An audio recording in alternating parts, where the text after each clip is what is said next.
వారు అన్యాయాన్ని ప్రశ్నిస్తారు, అరాచకం మీద గళమెత్తుతారు, గర్జిస్తారు. అలాగే అక్రమాన్ని నిలదీస్తారు, నిగ్గదీస్తారు.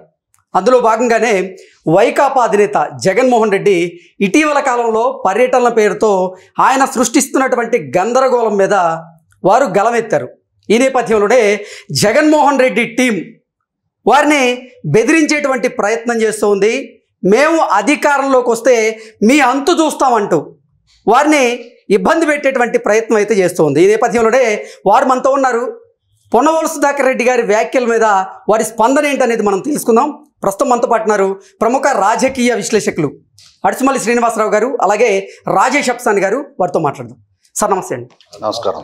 జగన్మోహన్ రెడ్డి ఇటీవల కాలంలో ఆయన చేస్తున్నటువంటి పర్యటనలు, ఆ పర్యటన తాలూకా గందరగోళం మీద మీరు ప్రశ్నించారు, ఆ అరాచకం మీద మీరు గళమెత్తారు.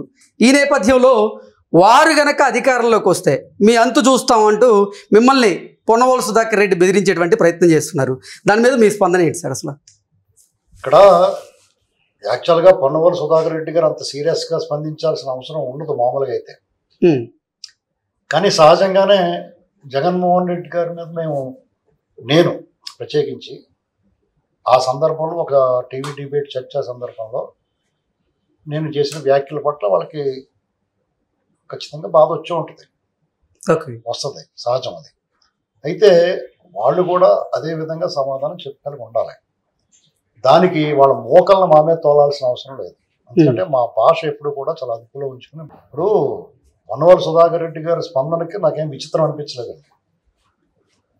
పైగా నాకు ఆయన వార్నింగ్లు ఇస్తుంటే నాకు ఒక రకంగా చెప్పాలంటే ఆయన ఫీల్ అవ్వకూడదు. ఆయన పట్ల నాకు గౌరవం ఉంది. ఎందుకంటే ఆయన సీనియర్ కౌన్సిల్ ఆంధ్రప్రదేశ్ ప్రభుత్వంలో ఏజీగా చేసాడు ఆయన గతంలో.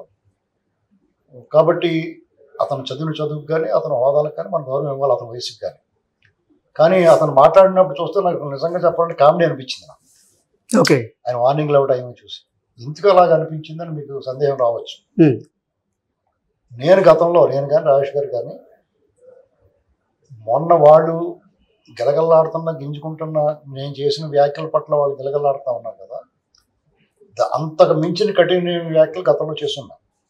ఓకే, ఎందుకంటే అతని అరాచకాలు అలా ఉంది, అతని అన్యాయాలు అలా ఉంది, అతను చేసిన దోపిడీ తీరు అలా ఉండింది, అతను తీసుకున్న ప్రజా వ్యతిరేక నిర్ణయాల మీద మా కళమిప్పాం, మేము నిలబడ్డాం, మాట్లాడాం. సార్, జగన్మోహన్ రెడ్డి ప్రభుత్వంలో ఉన్న సమయంలో కూడా మీరు జగన్మోహన్ రెడ్డి మీద, ఆయన విధి విధానాల మీద ప్రశ్నిస్తూ వీడియోలు చేశారు.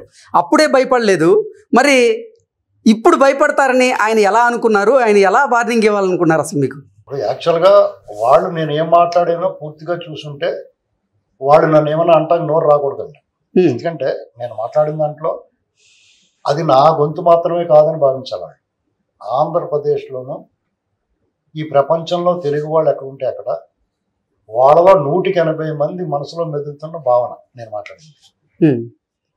అందుకని వాళ్ళని ఓన్ చేసుకుని దాన్ని నాకు మద్దతుగా నాకు చాలామంది రాజేష్ గారు ఒక పిలిపిచ్చారు, దానికి చాలామంది స్పందిస్తూ ఉన్నారు, లక్షలాదిగా స్పందిస్తూ ఉన్నారు. ఎందుకంటే వాళ్ళందరూ మా మనసులో గూడు కొట్టుకున్న భావన అన్నది. ఇక్కడ నేను కూడా తప్పుగా ఏం మాట్లాడాల. రాజ్యాంగాన్ని, ఈ దేశ సార్వభౌమాధికారాన్ని, చట్టాలని, రూల్ ఆఫ్ లాని వ్యతిరేకించిన వాళ్ళ పట్ల రాజ్యం ఒకేలా ఎందుకు వ్యవహరించట్లేదు అనేటువంటిది నా దర్యాప్తు సంస్థలు కానీ సిస్టమ్ కానీ ఎందుకు ఒకేలా వ్యవహరించట్లేదు అనేటువంటిది నా సందేహాన్ని వ్యక్తం చేశాను. అంతే. దానికి వాళ్ళు వేరే రకంగా అన్వయించుకున్నారు. ఆ మాటకు వస్తే జగన్మోహన్ రెడ్డి గారిని ఒకసారి ఆయన ఏం మాట్లాడాడో గతం నుంచి చూసుకోవాలి. మొన్న రాజేష్ గారు కూడా చాలా ప్రస్తావించారు. పదే మనం ఎక్కువగా ప్రస్తావించాల్సిన అవసరం లేదు, పనిగట్టుకుని చెప్పాల్సిన అవసరం లేదు ఆ సందర్భాలు. ఎందుకంటే జగన్మోహన్ రెడ్డి గారు ఏం మాట్లాడేటువంటి తెలుగు ప్రజలందరికీ తెలుసు. వాళ్ళ ఎమ్మెల్యేలు, మంత్రులు, నాయకులు, సోషల్ మీడియా టీమ్స్, వాళ్ళకు అనుకూలంగా మాట్లాడే అనలిస్టులు, వాళ్ళకు అనుకూలంగా ప్రచారాలు చేసే ఛానల్స్, యూట్యూబ్ ఛానల్స్, వెబ్సైట్లు ఏ రకంగా కథలు వండి అవతల వాళ్ళని కులం పేరిట, మతం పేరిట, ప్రాంతం పేరిట, కట్టు బొట్టు, ఆహారం, ఆహార్యం, వీటన్నిటి మీద వాళ్ళు చేసిన దమనకాండ, దుర్మార్గం, అరాచకమైన వాదన, మానసిక హింస, ప్రజలందరూ పెయిన్ ఫీల్ అయ్యారు. వాళ్ళ పెయిన్ మేము తీసుకుని వాళ్ళ గొంతు మేము వినిపించామండి. ఇప్పటికే వినిపిస్తున్నాం, నిన్న వినిపించాం, ఇవాళ వినిపిస్తున్నాం, రేపు కూడా వినిపిస్తాం. మాకు ఇక్కడ ప్రభుత్వాలు ప్రతిపక్షాలు ఇది మాకు ప్రాధాన్యత కాదు. మా అభిప్రాయాలు, మా మద్దతు, మా రాజకీయ సానుభూతి ఎవరి మీదైనా ఉండొచ్చు. మేము రాజకీయంగా ఏ పార్టీతో అనుబంధమైన ఉంటే ఉండొచ్చు, కానీ వ్యక్తులుగా ఒక సామాన్య సగటు పౌరుడి గొంతు మేము వినిపించాలనేటువంటి మా నిర్ణయం. మేము అదే పని మీద ఉన్నాం ఇప్పుడు కూడా. ఈవెన్ పాలకపక్షాల పట్ల కూడా మేము విమర్శలు చేసిన సందర్భాలు ఉన్నాయి, వాళ్ళ విధానాలు కరెక్ట్గా లేకపోతే. అది ఆ పాలపక్షమైనా ఈ పాలపక్షమైనా ఎక్కడైనా సరే దానికి వాళ్ళు కన్స్ట్రక్టివ్గా, ఒకవేళ నేను మాట్లాడింది సరిగ్గా లేదనుకుంటే వాళ్ళు కనిపిస్తే, వాళ్ళకి పెయిన్ వస్తే మీరు మీ తీవ్ర అభ్యంతరాన్ని వ్యక్తం చేయొచ్చు, నా వ్యాఖ్యలను పూర్తిగా ఖండించవచ్చు, వివరణ కూడా మీడియా ముఖంగా అడగచ్చు, లేదంటే నాతో పాటు డిబేట్లో పాల్గొవచ్చు. అంతేగాని మోకలను వదిలేసి బూతులు తిట్టిస్తే మేమైనా జడుస్తామా? భక్తు పల్లెటూరు రైతువారి కుటుంబాల నుంచి వచ్చిన వాళ్ళం. మేము చదువుకున్నాం, వ్యవసాయం చేసాం, పల్లెటూరు బ్యాక్గ్రౌండ్, రచ్చబండ అనేటువంటిది మాకు నిత్య కూర్చోం. ఈ బూతులు మాట్లాడడం మాకు రాదా? లేదా మీ సంగతి చూస్తాం, మేము 29లో మేము వచ్చిందని మీ సంగతి చూస్తాం అంటున్నారు. 29 దాకా మరి ఇంకా 3.5 ఏళ్ళు ఉంది కదా. ఈ 3.5 ఏళ్ళు మేము చేతులు ముడిచి కూర్చుంటాం. ఒకవేళ మీరు అలాంటి ప్రయత్నం చేస్తే అంటే మాకు ఏదన్నా కొత్త ఇది ఇలాంటి ఎన్ని చూసుకుని దాటుకుని వచ్చి ఉంటామండి. ఎన్ని రకాలుగా మాటల దాడులు, భౌతిక దాడులను ఎదుర్కొని ఉంటాం మేము. ఇది మాకేమన్నా కొత్త? ఆ భయం ఉన్నవాడైతే ఇంట్లో దాక్కుండా కానీ బయటకు వచ్చి ఎందుకు మాట్లాడతాం? ఆ భయం ఉంటే జగన్మోహన్ రెడ్డి ముఖ్యమంత్రిగా ఉన్న సమయంలోనే ఆయన మీద విమర్శిస్తూ, జగన్మోహన్ రెడ్డి గారి ప్రభుత్వంలో ఎంత అరాచకం జరిగిందో ప్రజలందరికీ తెలుసు. ఆ అరాచకానికి కొమ్ములు తిరిగిన వాళ్ళే మూలకు పోయి కూర్చున్నారు. చాలా మంది ముఖాలకు ముసుగేసుకున్నారు. అవమానించట్లేదు, వాళ్ళ నేపథ్యం, వాళ్ళకున్న పరిస్థితులు అలాంటివి. అలాంటి టైంలో కూడా మేము డోంట్ కేర్ అన్నట్టు ఉన్నాం, ఇప్పటికీ కూడా డోంట్ కేర్ అన్నట్టు ఉంటాం. ఇక్కడ సమస్య ఏంటంటే, నా ఆవేదన ఈ సమాజంలో జరుగుతుంది సిస్టంలో, మరి ఈ స్వాతంత్ర భారతదేశంలో సామాన్యుడికి దిక్కేవరు, దీన్ని ఎలా భరిస్తా చూస్తా ఊరుకోవాలి. రాబోయే తరాలకు మీరు ఏం చెప్పదలుచుకున్నారు? ఎవరి పని వాళ్ళు చేయకుండా ఈ రకంగా ఇటువంటి అరాచకవాదికి, దోపిడీ దొంగలకి, ప్రజల సొమ్ము యథేచ్ఛగా కొలగొట్టేసిన వాళ్ళకి, ప్రజల ఆరోగ్యాలతో ఆడుకున్నప్పుడు జగన్మోహన్ రెడ్డి గారు వాళ్ళు మద్దతు ఇస్తున్నారు, కానీ వాళ్ళు ఎవరికాళ్ళు ఆత్మపరిశీలన చేసుకోవాలి. అతను ఎంత సొమ్ము అవినీతి ద్వారా దోపిడీ చేసినా ప్రజలు అంగీకరించి అతను గౌరవించి అతను ముఖ్యమంత్రి చేశారు. అతను 16 నెలలు జైల్లో ఉన్నా, 12 ఏళ్ళ నుంచి అతను బెయిల్ మీద తిరుగుతున్నా, మనం కాదు 5 సంవత్సరాల క్రితం అతను ముఖ్యమంత్రి చేశారు కదా. మరి ప్రజల పట్ల ఎంత గౌరవం, అభిమానం, ప్రేమ ఉండాలి అతనికి. నాకు ఇంత ఇచ్చిన ప్రజలు నేను ఎదురు చేయాలనుకోవాలి కదా. తిరిగి అతను ఏం చేశాడు? తిరిగి మళ్ళీ దోపిడీ స్టార్ట్ చేశాడు. అంతకు ముందు కొల్లగొట్టిన దానికంటే 2 రెట్లు 3 రెట్లు కొల్లగొట్టేశాడు. అంతేకాకుండా నాసి రకం నకిలీ మద్యాన్ని సరఫరా చేసి ఎంతమంది, ఎన్ని కుటుంబాలను అనాథం చేసేటండి. ఎంతమంది చనిపోయారు, ఎంతమంది వాళ్ళ అనారోగ్యంతో లివర్లో కిడ్నీలు పాడైపోయి జీవోత్సవాల్లో బతుకుతున్నారండి. ఆత్మపరిశీలన చేసుకుంటే వాళ్ళ ఉసురు, వాళ్ళు గొంతు ఎవరు వినిపిస్తారు, వాళ్ళ ఆవేదన ఎవరు షేర్ చేసుకుంటారండి. సిగ్గు లేకుండా మళ్ళా వచ్చి వార్నింగ్లు అయితే మూసు కూర్చోవాలా.